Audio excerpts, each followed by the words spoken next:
Hi guys welcome back to our channel. So రీసెంట్గా మనకు big boss ఉత్సవం అనేది రిలీజ్ అయింది, టెలికాస్ట్ అయింది.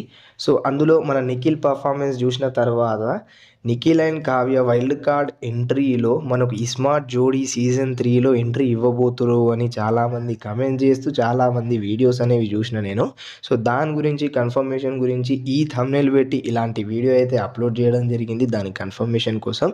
సో చాలామంది చెప్తుంది ఏంటి అంటే కపుల్స్ ఎవరైతే ఉంటారో, ఎవరైతే మ్యారేజ్ చేసుకుంటారో వాళ్ళే ఇస్మార్ట్ జోడీకి వస్తారు అని చెప్పిర్రు. బట్ పోయిన సీజన్ ఇంకా దాని ముందు సీజన్ కూడా చూసుకున్నట్లయితే మనకు నిఖిల్ అండ్ కావ్య ఒక్కసారి ఆల్రెడీ వచ్చిండ్రు. ఆల్రెడీ మీరు అందరు చూసిర్రు. సో ఈ కాన్సెప్ట్ ఎలా ఉంటుంది అంటే మనకు ఒక టీఆర్పీని ఈ రేంజ్లో తేవాలి అనే దాని గురించి అయితే ఒక కాన్సెప్ట్ అనేది ఉంటుంది. సో అందులో కపుల్స్ అయినా మళ్ళీ కాబోయే కపుల్స్ అయినా కూడా తేవచ్చు అనే దాని గురించి అయితే కాన్సెప్ట్ ఉంటుంది. సో ఇది మీరు మైండ్లోకి వెళ్ళి తీసేయాలి. ఏంది అంటే మ్యారేజ్ అయిన వాళ్ళ కపుల్సే మనకు బిగ్ బాస్ ఇంకా ఇందులో వస్తారు అనే దాని గురించి. సో అదన్నమాట ముచ్చట. సో వీళ్ళు వస్తారా లేదా అనేది సెకండరీ. వీళ్ళు రారు అనే దాని గురించి అయితే 100% గ్యారంటీ అనేది ఉంది.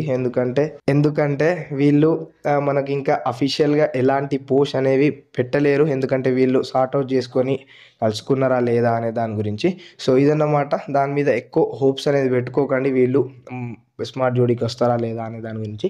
ఇలాంటి అప్డేట్స్ కోసం మన ఛానల్ని సబ్స్క్రైబ్ చేసుకొని బెల్ ఐకాన్ని క్లిక్ చేయడం మాత్రం మర్చిపోకండి. టాటా.